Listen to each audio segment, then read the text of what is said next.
And if those Americans get our information, they'll know all our dirty business. Now, this next scene where they're in Rotterdam. Mm-hmm. Yeah, you got to be traveling around the world if you're James Bond. Exotic locales. Exactly.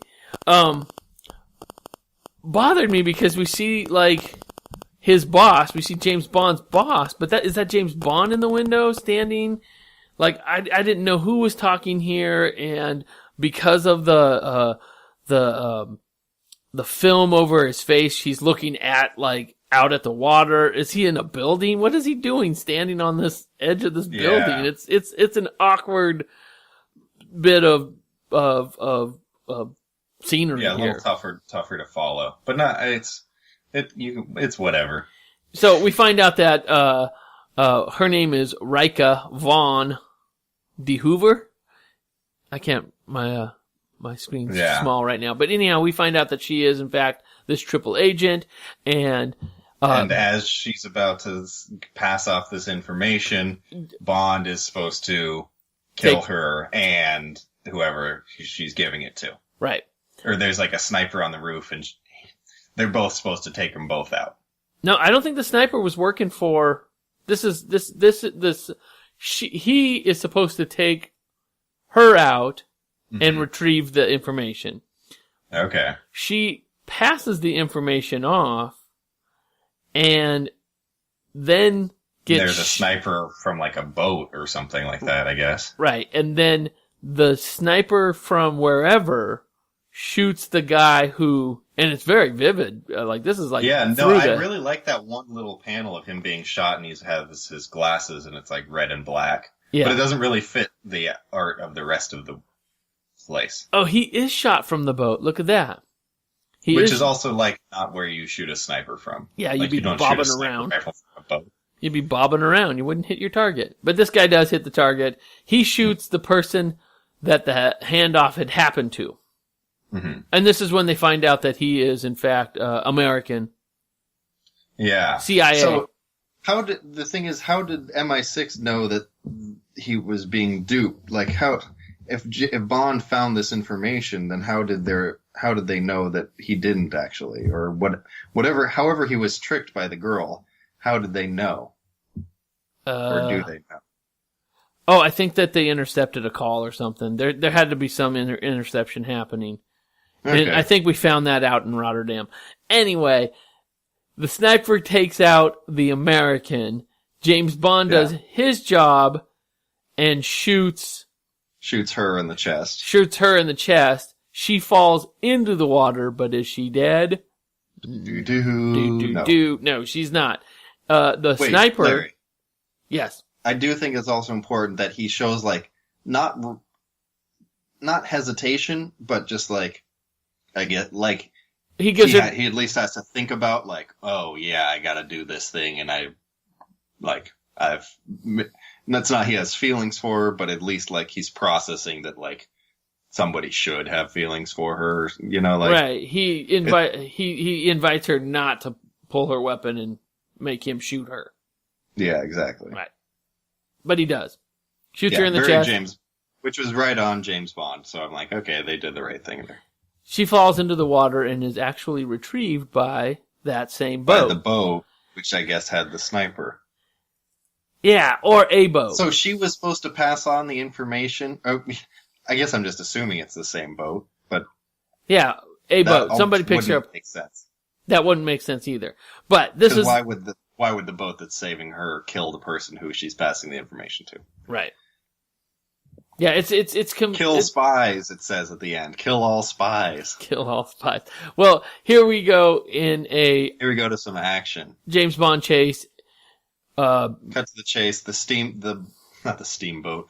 The boat like crashes off a thing, and a guy jumps off, and it was like this was like 3 panels that I felt should have been 10 panels. Yeah, so there's a lot of chase here. James drives through an outdoor cafe. You would see that in a James Bond movie, but there should have been some more dancing around there. And then it felt like it was too quick. Like the panels were good looking, but the transition, there wasn't enough panels given to all of the action, so it seemed a little jumpy. Yeah, it is pretty jumpy. And then the chase is over almost as quick as it starts because James corners this guy up on top of a roof and the guy jumps. Yeah, he takes a step backwards off the edge and he does splat up. He does a Hail Hitler and splat. He does do a Hail Hitler, and then he goes head first off the roof too. Yeah, that's kind of a grimacing backward style dive. Yeah. But so then Bond goes to the bar. There's a sexy lady who's like, "Hey, you shouldn't be drinking alone," and he's like, "I'm out." Yeah, and I guess he finishes his bottle back at his hotel room. Right. Well, also there's some classy bit of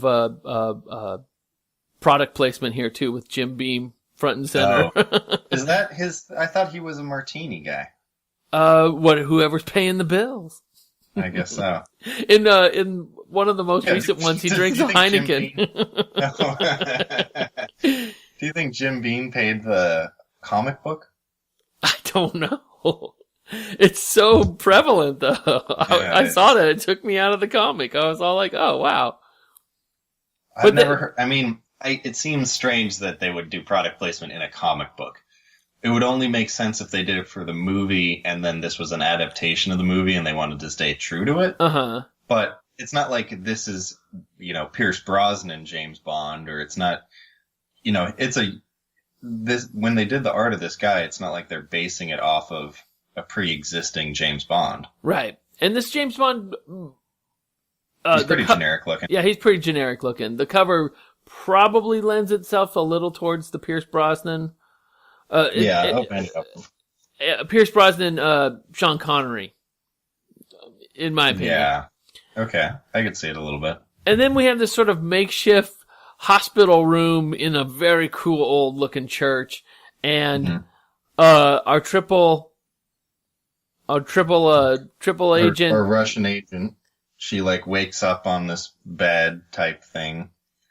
And, she's got wires connected to her, and guy explains that you were shot, but you're fine. You'll have a scar that won't ever heal, but, that's the price you pay.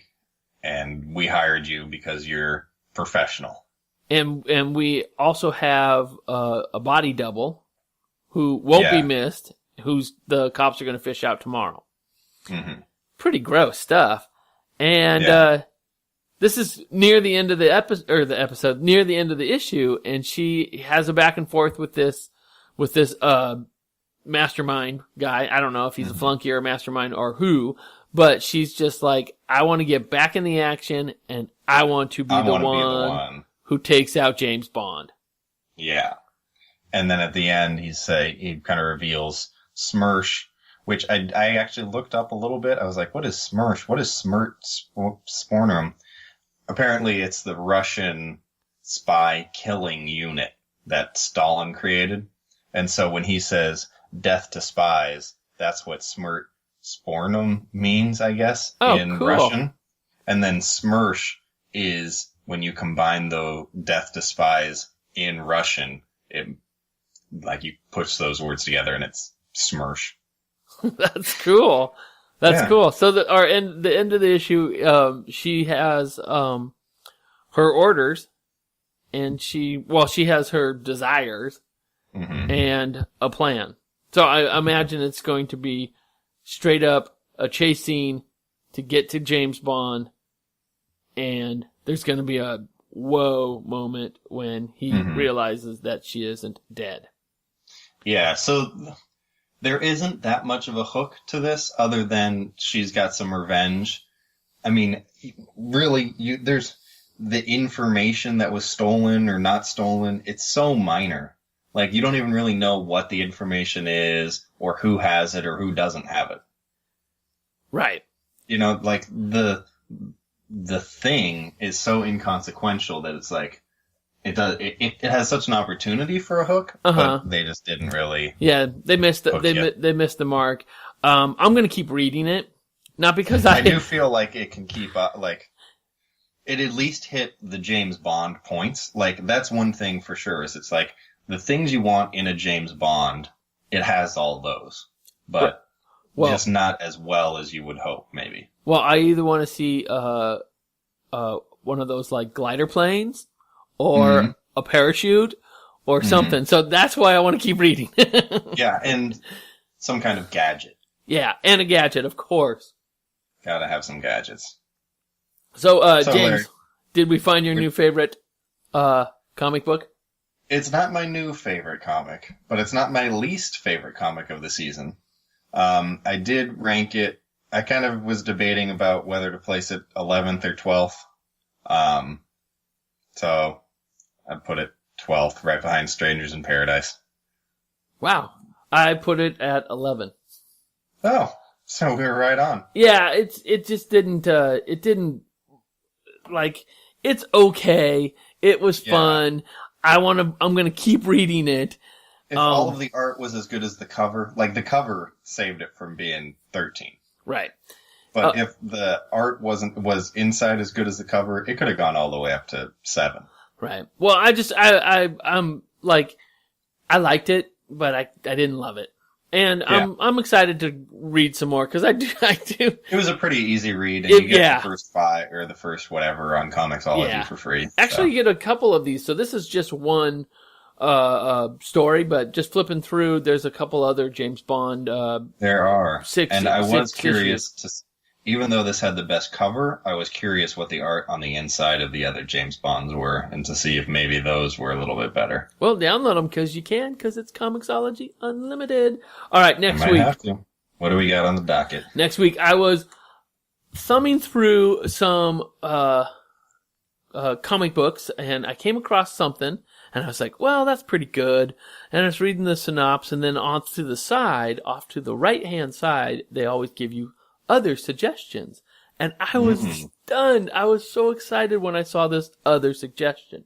So I'm not going to tell you what I was looking at before I saw this other suggestion, because this one won out big time, because this is a book I read on the regular. And it's free. First 6 issues are free on Comixology Unlimited. Nice. It's 6. It's the Unbeatable Squirrel Girl.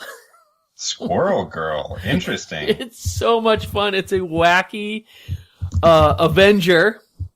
She is an Avenger, and really? And she is on her way. Make it into the Avenger movie one day. Oh, for sure. She is so lovable. She's so cute. She is. Is she kid friendly? And she's kid friendly. She is a college girl who has squirrel-like powers. She has a best friend, a little squirrel that hangs out with her and talks to her. Nice. And his name is Tippy Toe. And she goes to college. She has